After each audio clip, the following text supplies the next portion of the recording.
Salutations, chers rôlistes. Mon nom est Lord Gundar. Je suis le conteur de la légende des héros. Alors installez-vous et prenez donc une chope de bière, car aujourd'hui nous partons en terre de Créas Rock.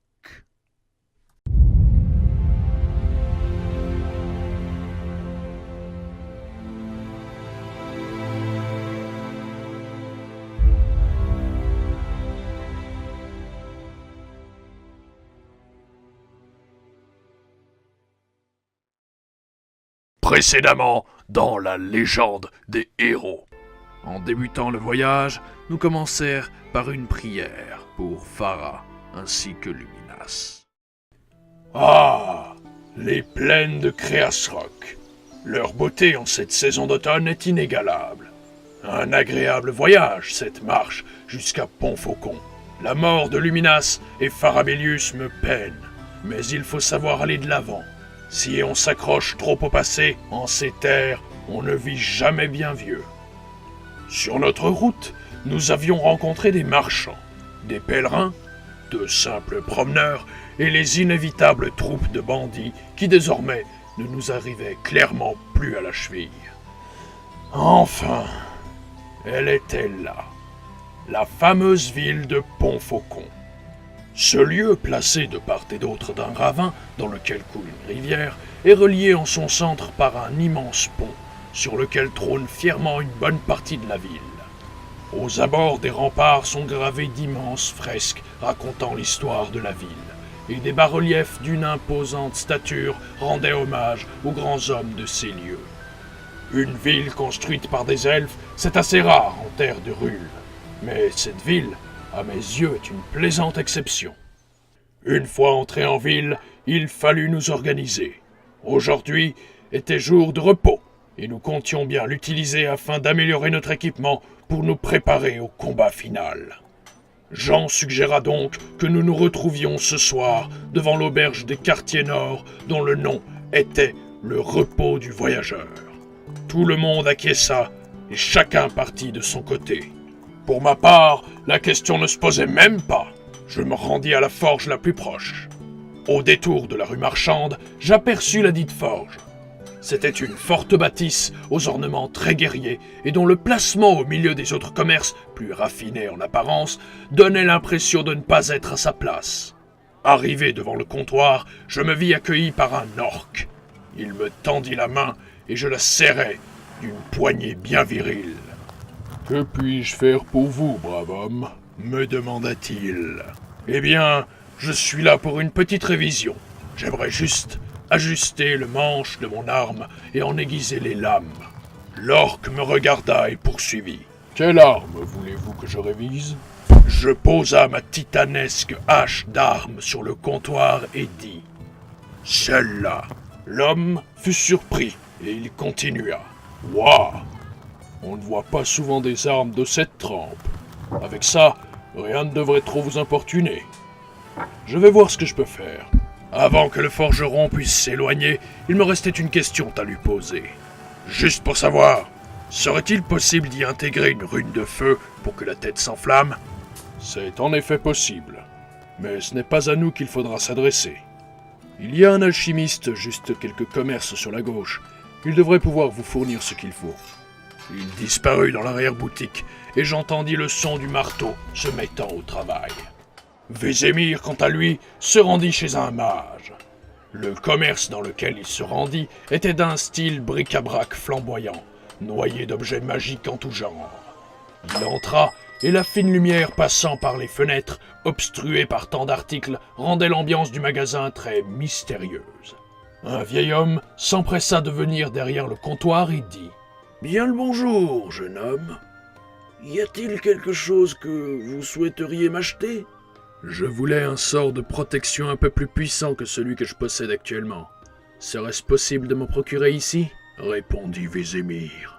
Et quel est votre sort actuel ?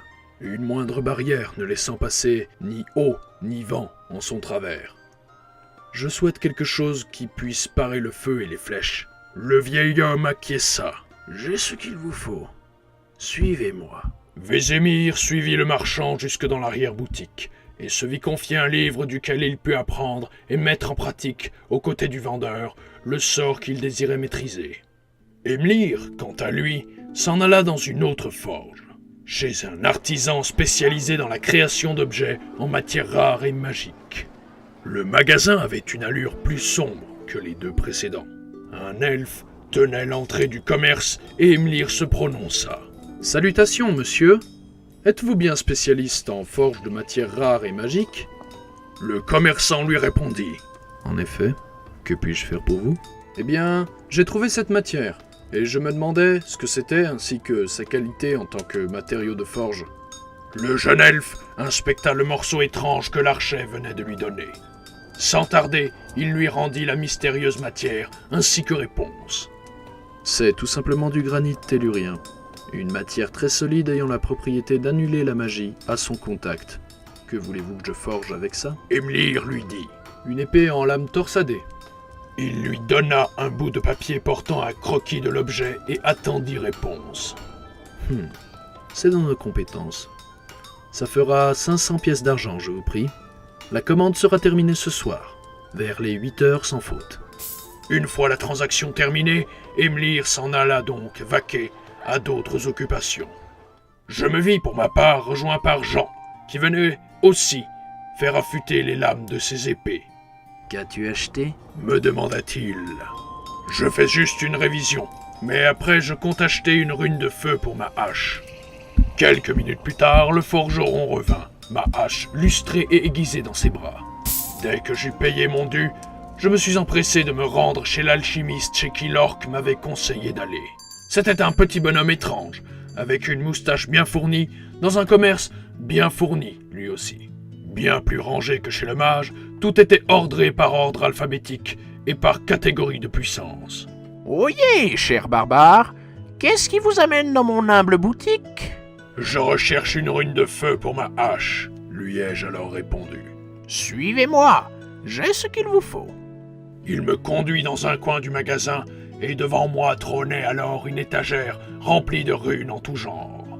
Il prit une échelle et se déplaça afin de pouvoir atteindre une série de runes placées par ordre de puissance. « Celle-là fait flamber les ennemis et produit une lumière assez puissante pour faire office de torche. Vous convient-elle ? Elle est dans une gamme de prix très modeste pour ce qu'elle apporte.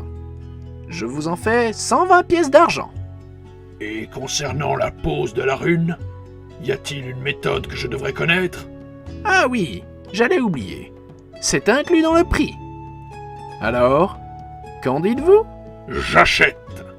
Le petit homme se retira dans l'arrière-boutique, en me disant d'attendre devant la caisse et que ça ne prendrait pas plus d'1 minute. En effet, ce ne fut pas long avant qu'il revienne en traînant péniblement ma hache sur le sol. Et voilà le travail. Merci bien. Au plaisir. Je le saluai et repartis. Je me rendis devant le repos du voyageur et avec Vézémir et Jean, nous attendions patiemment Émlir. Une dizaine de minutes plus tard, il arriva à nos côtés, content de son achat. Jean dit alors « Venez, suivez-moi. » Il nous emmena dans l'auberge afin de s'y poser et de pouvoir discuter. Voilà ce que j'ai trouvé.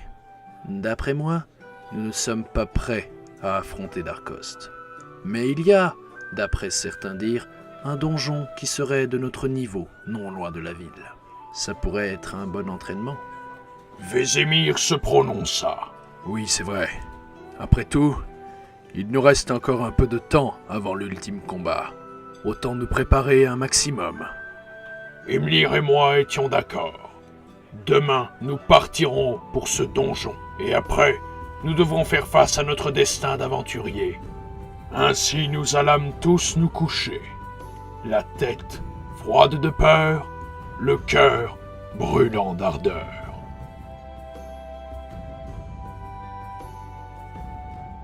Salut à tous les rôlistes! Petit message en fin de vidéo pour vous inciter à rejoindre la confrérie d'Eldritch si vous voulez suivre mes aventures. Je vous invite aussi à mettre un pouce bleu pour le référencement et à partager mon épopée avec vos amis. Et pour les vrais écuyers, J'ai aussi créé un compte Facebook et Instagram où je publierai mes dessins. N'oubliez pas que les routes sont pleines de voleurs et de bandits, alors soyez prudents, portez-vous bien, et sur ce, les crédits et adieu.